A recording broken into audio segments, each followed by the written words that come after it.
How do scare actors change out roles that involve elaborate sets, makeup versus prosthetics? Do you choose your own role and avoid vomit? How do you do that? Ugh. Plus, a bonus question on the latest technology for haunts. Here comes the answers. Hit the button. Let's get started.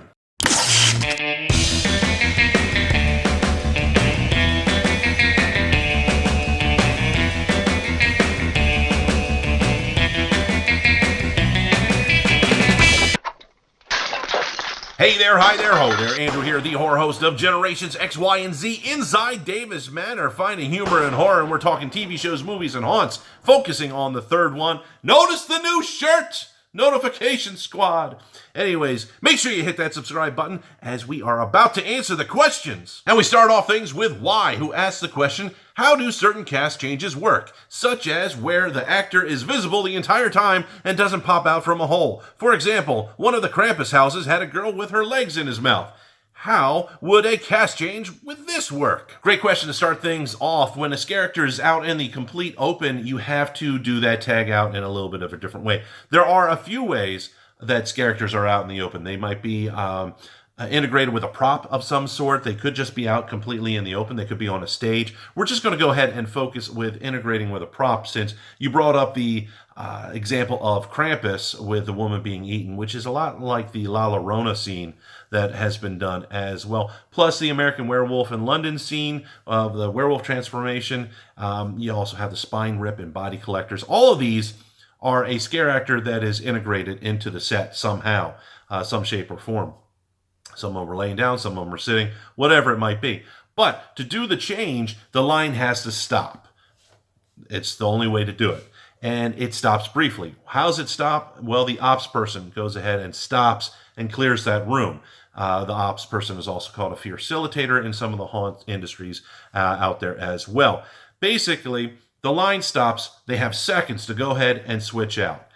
And it is really impressive how they do it. Really, they should be given much kudos, much praise for the tag outs and to do it to the point that when you're a guest, you just feel like maybe somebody stopped because they got scared, and then the line keeps on going again.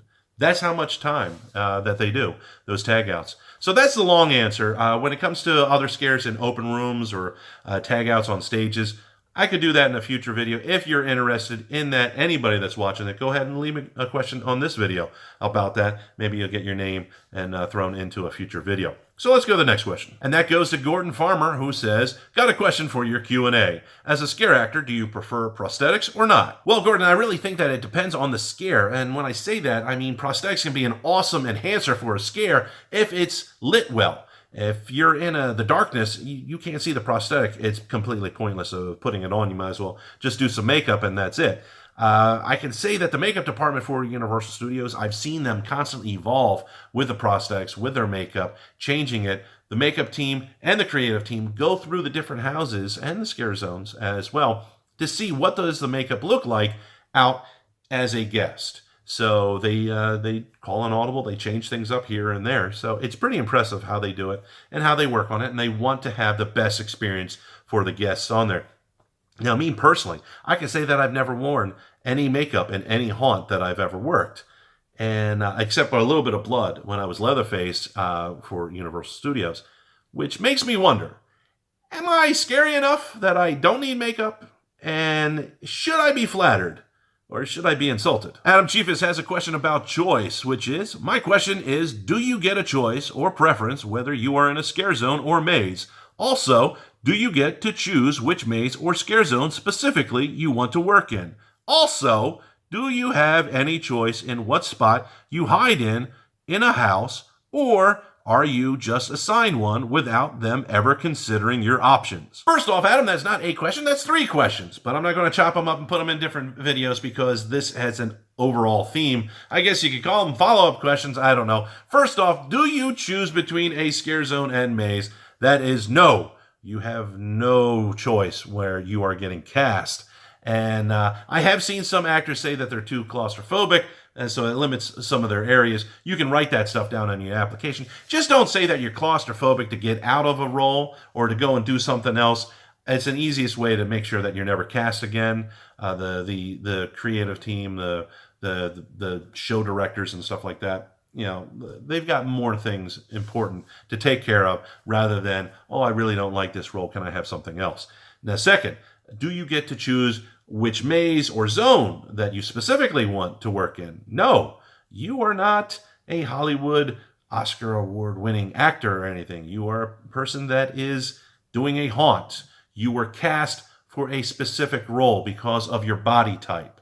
Okay, what is body type casting? What is body casting? Look at my body right here. I mean, don't look at my body like that. But my role, okay, where I am, what I look more like a killer than a victim. So chances are I'm going to be put in a role where I am maybe the big bad. Now, when it comes to the third of your questions, do you get to choose where in a house or a zone you get to scare? Again, no for the house. Maybe for the zone. When it comes to a house or maze, scenes are built. Okay, you're telling a story for a guest as they're going through. So if you are a person in one room, you have to be in that room. You're for that scene.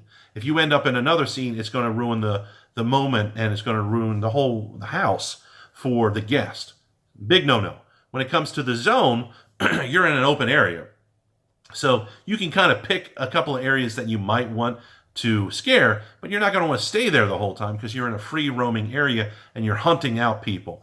Okay, so if you have a favorite spot, that's great. Just make sure you share with the fellow cast that you have. The next question is an interesting question from Twilight Covers that says, I have a metaphobia, so it's hard to find a house that is free of vomit, but what is the best way to ignore it? For those that don't have any idea what emetophobia is, it is the fear of vomiting, seeing vomiting, smelling vomiting, the anxiety of vomiting, basically anything that has to deal with vomit whatsoever. I am simply stating it is a vomit thing. I might be oversimplifying the case of emetophobia, but this is not a medical show, okay?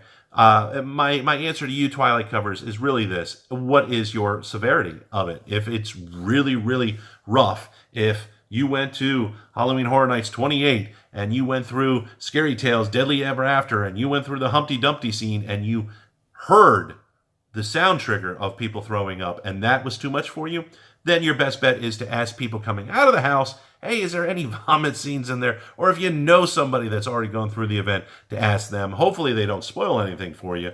I can tell you, as far as genuine vomit goes, as long as there's alcohol involved anywhere that you go, there's a good chance that somebody is going to have too much to drink and throw up. Now, you want to also throw into the place of like Halloween Horror Nights in Orlando or in Hollywood or anything like that where there are thrill rides and roller coasters and alcohol, there's another good chance that people are going to throw up because of that. Also, there are people that drink too much because they think that it will take the edge off and they won't get scared. And with anything like that, you drink too much, your body can't handle it, and then you throw up. So I've had my share of seeing vomit, real vomit. Okay, my only suggestion to you is if you can bring in like some type of hand sanitizer or maybe perfume or something, okay, that you can put on your hand and cover your nose as you go through. You might look like you're scared or something because you're covering up your face, but at least you won't smell any vomit in there. You probably will miss out on some interesting smells in the haunts, though, but good luck on that. And before we get into the bonus question, smash the like button if you want me to continue this series, if you enjoy this series. If you don't enjoy this series and you're watching and it's gone this far, I don't know what you must hate yourself. But leave a comment down below. Also, tell me if you like this series as well. Don't forget to ask a question and tell me where you are from. Now let's get into the bonus. The bonus question goes to Alania's Dance World and wants to know about the future and asks this. What kind of scares or new technology would you like to see used at Halloween Horror Nights? Thanks for your videos, Allison. Well, tech is becoming part of the norm when it comes to haunts out there. Pneumatics are becoming cheaper, so are scents and fog, which sometimes is incorporated together. Water effects, heated effects out there give a physical threat to a guest without actually touching them. So that means that the bigger haunts out there have to push the envelope. They have to push the boundaries on there, and that means that they're getting cleverer. I know that there was, a few years ago, it was brought to me through Universal. I don't know if Universal came up with the gag or not, but basically there was a sound effect that goes off. You turn, you look at the sound effect. A big light hits you. Okay, when I say a big light, I mean like camera flash, And anybody that's had a camera flash at them or has seen a pair of headlights on the highway from cars, you will notice that that light sticks with you whenever you blink. This is the cool thing. There is a template that's put on the light, meaning you see a monster's face that gets highlighted. And when you close your eyes, you still see the monster.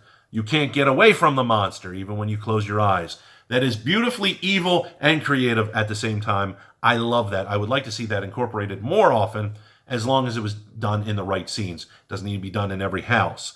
When it comes to something else, technology-wise, I would like to see more 4K screen technology that's put out there. Universal Studios have done a great job with Harry Potter on that type of stuff. I would love to see a room of portraits and everything, maybe a hallway that you got to go through, and they're turning and they're looking at people that are going by. Definitely creepy. Much creepier than just seeing the eyes go. And then also, if you had a scare actor that had a drop window that came out and reached out for you and screamed or whatever, or if there was a sound trigger with it, be classic. I would love to see that. Hopefully, we will see that in an upcoming future with Universal Studios. Anyways, thank you very much for asking the questions. Check out my Patreon page because it is an awesome way to give back and help the channel grow, plus score yourself some exclusives as well. Make sure you hit the bell icon. That way you become part of the notification squad. You can buy this, by the way. Not this one. This one's mine. Get your own.